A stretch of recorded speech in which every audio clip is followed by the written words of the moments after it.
le agradezco atender mi llamada al diputado Jesús Alberto Cano Vélez. Él es el secretario de la Comisión de Presupuesto y Cuenta Pública en la Cámara de Diputados. Señor diputado Cano Vélez, buenas noches. ¿Qué tal, Raúl? ¿Cómo ha ido? Qué gusto saludarlo. Igualmente, ¿qué novedades tenemos? Pues ahora usted nos puede hacer favor de compartir con la audiencia cómo observa usted que se acabó el subsidio de las gasolinas que planeaban para todo el año en solo 3 meses. Bueno, a ver, Raúl, es un asunto que hay que explicarlo. Voy a tratar de explicarlo como dice un amigo mío para que lo entienda mi abuelita. El subsidio, en primer lugar, los precios y tarifas del sector público es una facultad exclusiva de la Secretaría de Hacienda del Ejecutivo Federal, primer punto. En el caso de la previsión que existe en la ley de ingresos, algo a lo cual yo me he opuesto permanentemente desde el punto de vista de las finanzas públicas, es que programan el famoso IEPS, el impuesto especial sobre producción y servicio que el gobierno federal le cobra a Pemex, lo pone en negativo, o sea, un ingreso negativo. Y la estimación que hicieron en este ingreso negativo es de un poco más de 50,000 millones de pesos, que ya se agotó en este primer trimestre. ¿De dónde se deriva este famoso IEPS negativo? Teóricamente como nosotros somos un país importador de gasolina, porque durante 30 años no hemos logrado invertir en una cuenta en la capacidad de refinación del país, sí, lo que es la empresa de refinación de las subsidiarias de Pemex.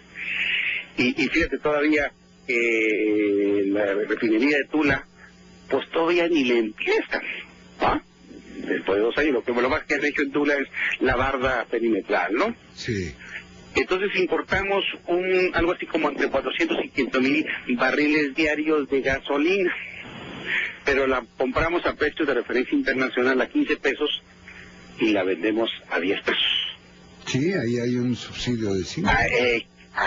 Hay un subsidio implícito que vale de 10 a 5 pesos aproximadamente, poco menos porque anda a 10 y pico, en fin, más o menos, dependiendo. ¿Qué sucede en otros países como en Europa, como en Estados Unidos? Hay un precio móvil, sube el petróleo, que es un insumo, sube la gasolina, baja el petróleo, baja la gasolina. Sí. Tú vas de viaje a Estados Unidos, vas a ver que fluctúa el galón de la gasolina. Entonces, en México, ¿qué sucede? En México sucede que todo sube pero nada baja, ¿no? Inclusive mes con mes se va haciendo un deslizamiento del precio de la gasolina para ir amortiguándolo a través del tiempo, ese diferencial negativo. Correcto. Ha habido casos donde se le inversa, que el precio de la gasolina en el mundo o en Estados Unidos es menor que el precio de la gasolina aquí. Entonces, en ese sentido, en vez de ser un IEPS negativo, es un IEPS positivo, que este IEPS positivo va a las arcas de la Secretaría de Hacienda. Cuando es un IEPS negativo, como es el caso, un ingreso negativo por mes implicaría que el gobierno federal subsidia en ese monto Pemex. Por eso, el cálculo que hizo Hacienda de 50,000 millones de pesos fue claramente insuficiente, que hizo que los ingresos totales del gobierno federal estén subestimados. Eso es. Y se equivocaron en 3 tantos, porque el primer trimestre esos 50,000 millones de pesos quiere decir que para finales de año van a mandar en más de 200,000 millones de pesos. Cuando me han preguntado esto, yo le he dicho a la Secretaría de Hacienda y al secretario de Hacienda, pues en México hagamos lo que sucede en otros países. Hagamos el precio móvil de la gasolina. Si sube el insumo, pues sube el precio de la gasolina. Si baja, es a la inversa. ¿Qué sucedería tú como consumidor si el precio de la gasolina está alto? Pues en vez de comprarte una Suburban, pues vas a comprarte el ahorro y inicias un proceso de racionalidad en los consumidores. Sí. Eso es lo que tenemos que hacer en este país, pero parece ser que le tenemos miedo a la toma de decisiones racionales.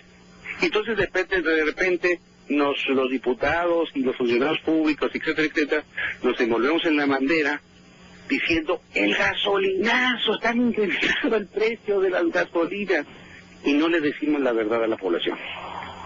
Ese es un hecho de años, ¿verdad? Que no se nos habla.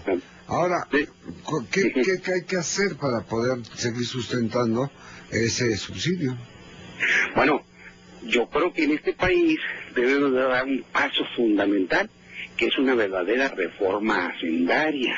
Pues si la tienen ahí parada los políticos. No, sí, pero no, el problema no es que nosotros los diputados la tenemos parada, es un asunto de entendimiento entre estas fuerzas políticas.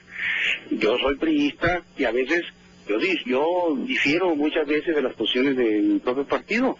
O sea, a veces el tema del IVA en alimentos y medicinas, o los huecos presupuestales, o los subsidios, o los regímenes especiales.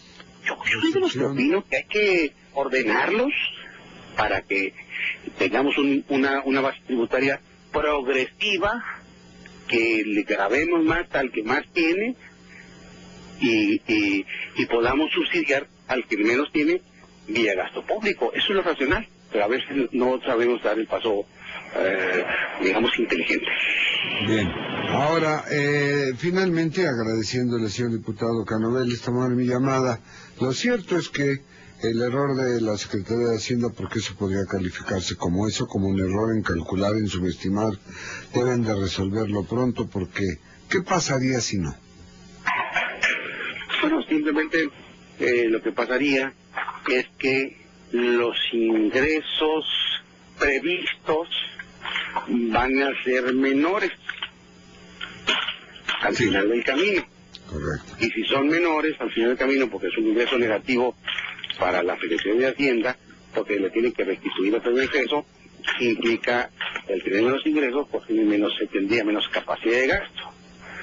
Y entonces entramos al problema de tener el ejercicio del gasto, de hacer ajustes, etcétera, etcétera. Claro, no es tan sencillo como eso, porque por otro lado tenemos ingresos excedentes de los altos precios del petróleo, que tenemos año con año, sobre todo en estos momentos, ¿no? Porque estamos sobreexplotando el oro negro, nuestro petróleo, y lo estamos exportando, y no lo estamos procesando aquí en nuestro país, ¿no?